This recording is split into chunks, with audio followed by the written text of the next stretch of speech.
Marnie Maton as our guest on today's podcast. Hi, Marnie. How are you? Hi, Joe. Oh, I'm so glad we could hear you.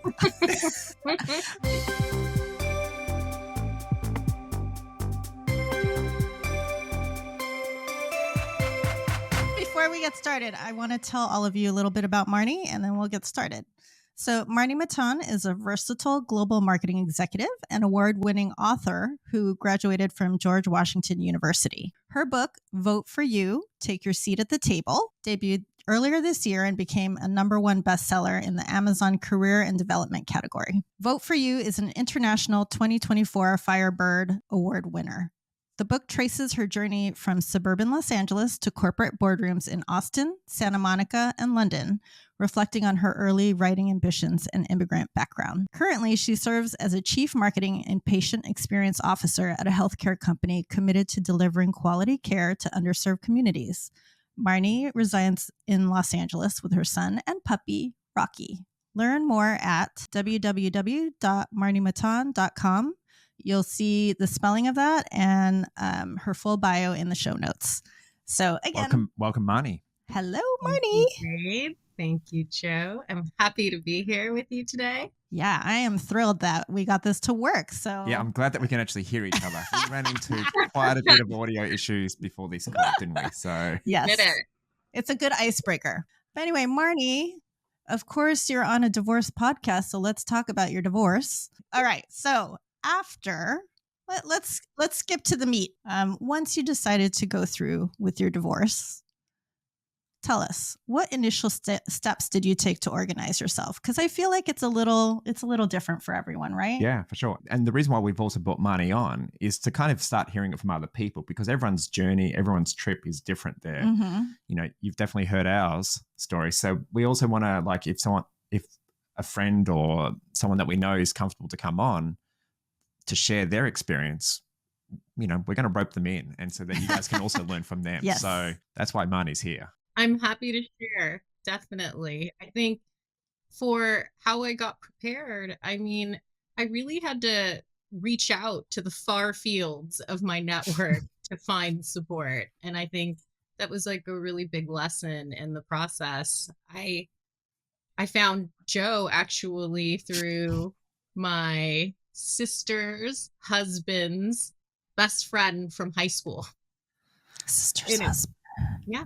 My brother-in-law's best friend from high school is how I found. Who happened to be my ex-husband already at that point. Ex-husband. And what I learned in the divorce process is you need to have support. You have to have a mentor in your corner. And my sister reached out to Joe. Joe took a phone call from me, a complete stranger, and made herself available to me and was a friend to me and was by my side during the process. And so I think the #1 lesson when you're going through a divorce is you have to reach out, and you might have to reach out far and wide, but it's so worth it to reach out. And you had to reach out far and wide, I'm going to guess, because you didn't know very many divorced people at that time? That's right. I mean, many of our friends at the time still married. Maybe some are going through the divorce process now, but I was an early starter. And I think that it wasn't easy to even find. I found my attorney through Joe, because you had to find one person in the group that had been divorced to find the attorney who could help you find a friend that could take you through the process. So in terms of how do you get prepared, you get prepared by finding the right resources. And the right resources for me was Joe is like a friend and a mentor. That's what she became in the process to me. And then a good consulting attorney, which also came through a list of recommendations from Joe, a mediator, which came through an agreed list with my, it ended up with my yes. And then there was a preference for a different location. So we ended up going with my son's father's mediation attorney. So those are the elements that you need to have: a good friend, someone who can help you get ready for your financial moments, a good lawyer, and a mediator in my case. Yeah, we've often spoken about surrounding yourself with the right team And that comes in the form of professionals, but also other individuals there. So because often you might be on this journey where you feel like you're all alone and you just need that first step to take, and it's trying to work out how to take that step. We've had like a guest on beforehand talking about coming up with even a guide on walking through that divorce process, because when that came up, when that divorce happened for her, she, didn't know what to do, and she needed to see those steps laid out for her. So it's interesting to hear you say, like, you looked around your own individual network of friends and you didn't really have a resource there to go to. So, and we were probably 3 degrees of separation, I guess, right? Would that be 3 or 4? We would call it strangers. Yeah, let's just call it what it is, strangers. Strangers. Yeah, and my mentor was my client's daughter, just random, right? So Wow. that the mentor could be, a complete stranger, and that's okay. It's just looking out there and trying to be resourceful to see if you can find help somehow, to even just get you to that first step, or to start the first step. What kinds of things did you do so I feel like you gave us kind of a good background of what you did to start that divorce process from, I guess, a logical and legal and financial perspective. But what did you do for yourself in terms of self-care? Because we've talked a lot about managing emotions, which are most of the divorce, I would say, right? Emotions and just mental health. What did you do for yourself, and what are you still doing for yourself? Yeah, I mean, I started waking up earlier, and I keep a really specific schedule every morning, and it starts with meditation.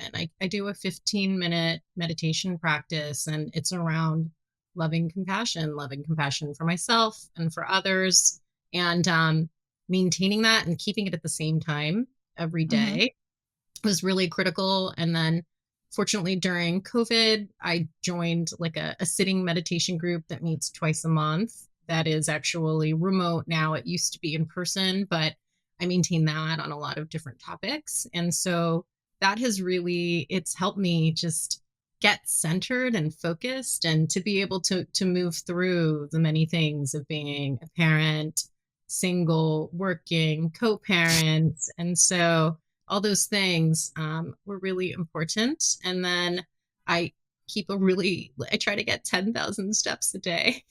So I get there most days, but maybe not every day. So That's important. Physical, so mental, physical. And then the last piece is really the community piece too, like support groups, right? So support groups in meditation, that's what I have. And then there are other support groups that are important, like people that I know's parents have passed away. There are grief support groups, there are divorce support groups, there are people that, if you have spouses who have addiction issues, there are addiction support groups. And I gotta say, they're not for older people, they're for everyone. And so it's important to lean in, and that's the type of self-care that I've created for myself. Marnie, I'm curious, like, do you wish were you doing that self-care before you got divorced? And in retrospect, do you also look back and feel like maybe you should have been doing more self-care just in your own life, just even when you were married, just so that do you feel like you're a better person now because of that self-care? Yes, I think you've hit it. I think I could have done more of that self-care earlier in that marriage. And as a parent of a smaller child during that time, and a commuter, wasn't as readily available. And COVID was this gift that allowed for this level of self-care, because I didn't have to commute anymore. I could use that time for those activities. And so currently I still have a hybrid work life. So that enables me to maintain that type of self-care. But yeah, self-care is my non-negotiable now. Like those things are things that I have to do so that I can show up the way that I want to show up. Well, I'm proud of you for taking that commute time and actually putting it to self-care, because I remember myself when we both had to go working from home, I just worked longer. and I wasn't Oh, focusing yeah. on myself in that self-care. Yeah. And I've really put my foot down now on that. I make sure that there's always some self-care for myself each day.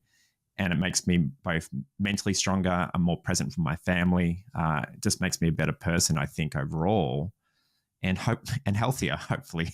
Yeah, I think self-care is different from selfish, right? Yeah. Like, I think, Which people can view as maybe being selfish. right. Yeah. But I feel like giving my self-care makes me a better person to my kids and my family and my friends. Yeah. Absolutely. Filling up your own teacup. Mhm. And I do want to say that you gave me a gratitude journal that I thought was really cool. And I know that you were doing that for a bit. I assume you finished it, but it's, I thought it was really helpful. I will admit I did not finish it, but for the time that I was doing it, just being able to write in it, 2 or 3 lines a day about something I'm thankful for in my life was helpful to turn around bad days or help bad days feel better. So particularly someone going through a divorce process, I don't know, that could even help. Well, I think there's just all these different sorts of instruments and tools available. And for some, it's something's going to resonate better. And, it's good that you at least attempted to write in that Yes. journal. I think I had one of those journals. It didn't work for me, but, It could work for others. I needed to find out what worked best for me, though. So, Yeah. That's But right. yeah. And Exactly. it's a test and learn, right? And I do maintain my gratitude. I also text someone gratitude, like, here are 3 things I'm grateful for, right? Like Yeah. my intent for the day and an asset that I have. And then we go back and forth, and it's a bit of a less commitment in a book too. And do you text the same person every day? Yeah, I text the same person every day. Oh, I love that. So it's an accountability gratitude partner. Moment. I hope they message you back saying what they're grateful for from you. They do. I like that. All right. They do. Maybe I'll text you. Well, I think Joe's helped you out a lot there. So Marnie has helped me too. Yeah. So, well, speaking of, let's talk about a couple things. So, I mean, you did touch on meditation that went well for you. What are some other things that went well for you during the divorce process that, our listeners might be interested in hearing? Because I'd love to have more guests share these different aspects so that, not everyone's going to do the same stuff, but maybe something that you say will click. Yeah. Actually, the speed of it was what went well. And I don't think you actually hear that all the time, right? And so I think some of that speed was around the preparedness of knowing where I was going to need to be financially before and after. And Joe was very supportive, giving me like a spreadsheet to sort of look at what that needed to look like. And so I think you can feel more comfortable, as I heard you say, taking even that first step, the step before the step, because I think that's the harder part in the divorce is just braving through that step. And so that was extraordinarily helpful. And it helped with the speed, right? By knowing, okay, these things need to be true and I'll be fine on the other side of that. It will be different, but I'll be fine. I think a step holding people back is just finding out whether or not they're even going to be fine through it. And that can even probably make someone not go through with the divorce, even though they might need to. So it seems like you were able to kind of get that question answered pretty early on, which kind of then overall expedited the whole divorce process. Absolutely. I think that having that clarity into where you are financially now, where you anticipate you might land, and there is no perfect roadmap. There are steps you can take along the way, but that made it easier to get to the other side. So it sounds like prep work really, really helped you. And that also helped with the speed of the divorce. Absolutely. Yeah. How about some lessons learned? Oh, what didn't go well? All right, Mr. Negativity. What lessons can we share? Not negative.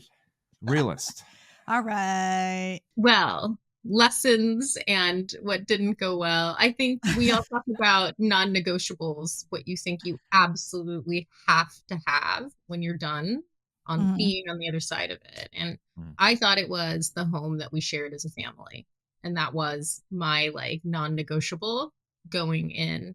And as I went through it, I did not realize how important that was on the other side. And so through the process, we made the decision to basically allow for my son and his father to stay there. And I was able to get a different property as a part of that was a part of our family. And then I moved to another location that is under a mile from where they live.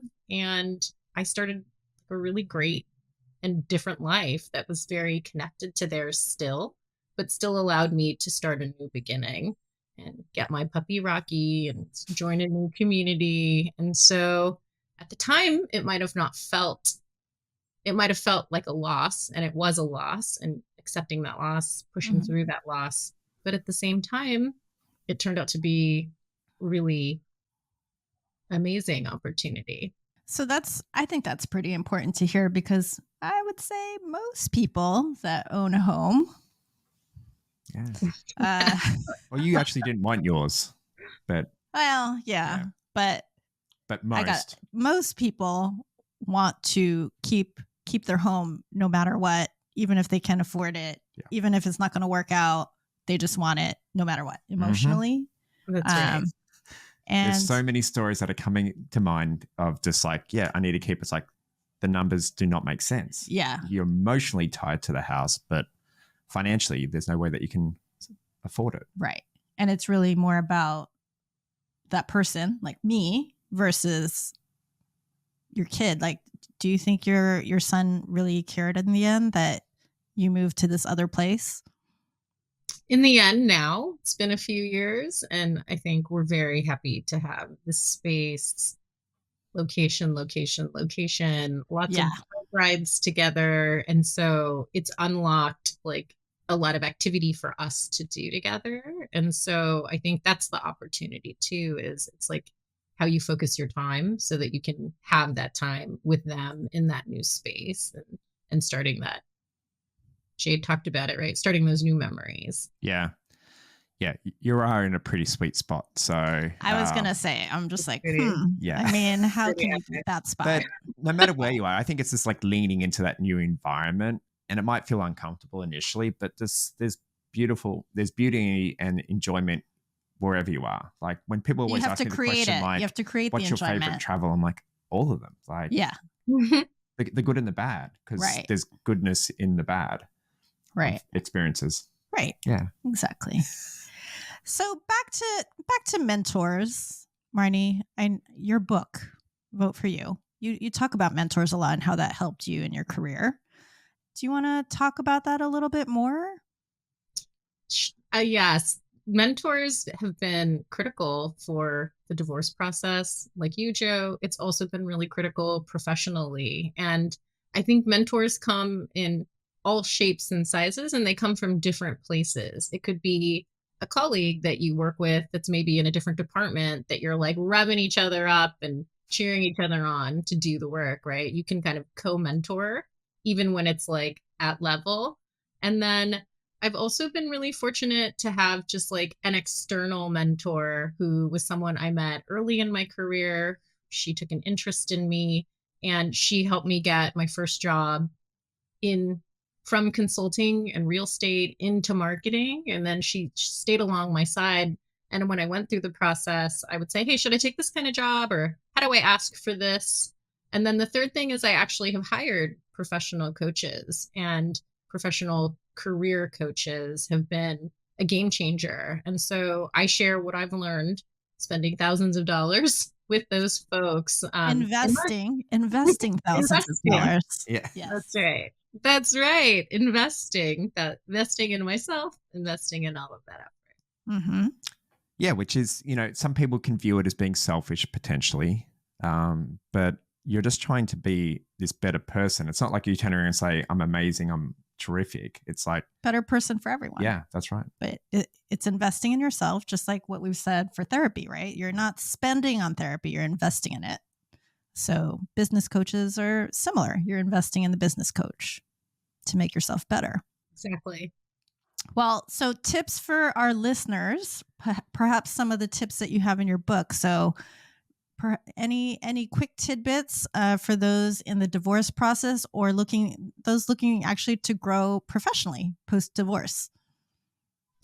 To grow professionally as well as individually post-divorce, we talked about non-negotiables, and I wrote a chapter on what are my top 10 non-negotiables, what needs to be true for me at work and in my personal life. And it's very loose. I have a worksheet, or you could just literally take a Post-it note and write down what's important. And I think that my recommendation is, for some people, 10 might be a lot, but for others, start today with one thing that you think is really important in both work and life. So maybe that's actually 2, right? And as I looked at new job opportunities, for example, I was very specific that I wanted to not work at a global company, that I wanted to work at a West Coast based company, more forward view, so that I would have the time for the self-care. Mm-hmm. Because when you work at a global company, you're working pretty early Pacific Coast hours. And so finding a West Coast job, having a hybrid environment still enables me to have a job I really enjoy, helping underserved communities, but also being able to invest in myself. And so around that self-care, that's actually, I think, Jade, it's like a movement away from the selfishness, but it's actually the way for us to help lift the others around us, right? Because we're showing up, having worked through a lot of those things before we get to the door of work and family, right? And so 100%. That is my tip, is just not foregoing your self-care and making it a focal point. And I guess just, as you come up with those non-negotiables, making sure that they're ever present, and just don't put them in a drawer and forget about them. And I think it would be important to go back and revisit those non-negotiables to really make sure that you're living the best life that you can. And if that's written down for you in these non-negotiables, that's a good start. Yeah. Absolutely. I think if you don't have a plan that's written down, then there is no plan, right? Yeah, I was going to say too, no, you're never too old for some personal development and improvement should you want to do it. And I'm looking at my laptop. I have very simple things that I just slap onto the screen to just help remind me, okay, I need to keep this at top of mind to take care of myself.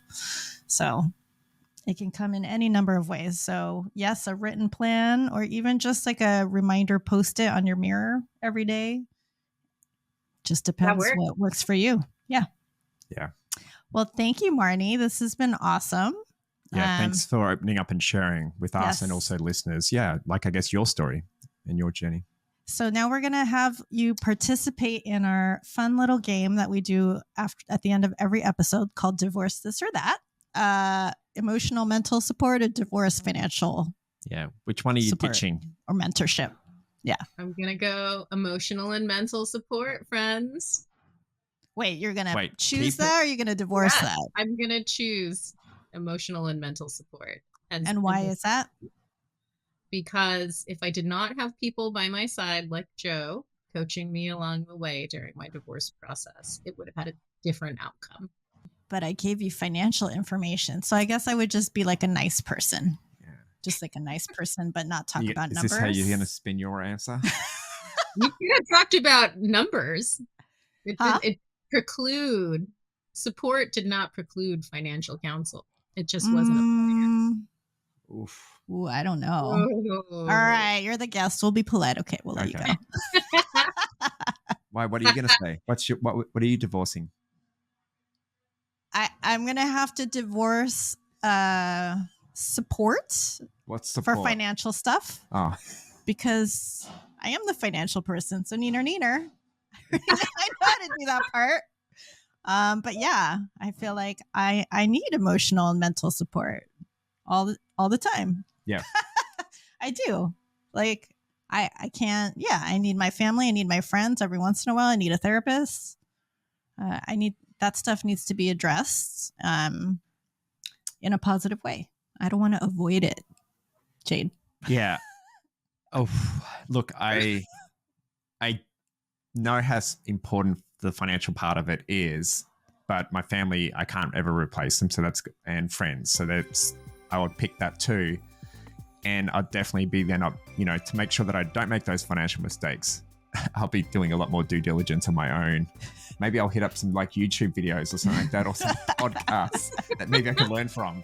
I don't know. Go hit your textbooks. Huh? Yeah. Yeah, that's right. Hit Yeah. up your textbooks. Because I've still got the same knowledge that I have now. And then I've realized that if I don't do correct due diligence, I'm going to make some mistakes. So and you've taken your CDFA classes, so yeah, that's right. There you go. Yeah. Well, Marnie, thanks again for joining us. For more information about Marnie, again, check out the show notes. You'll find her website there, www.marniematon.com. Her book is Vote for You. It's on Amazon. Thanks for joining us, Marnie, and opening up. Really enjoyed talking to you. See you all in another 2 weeks. Yep. Talk to you then.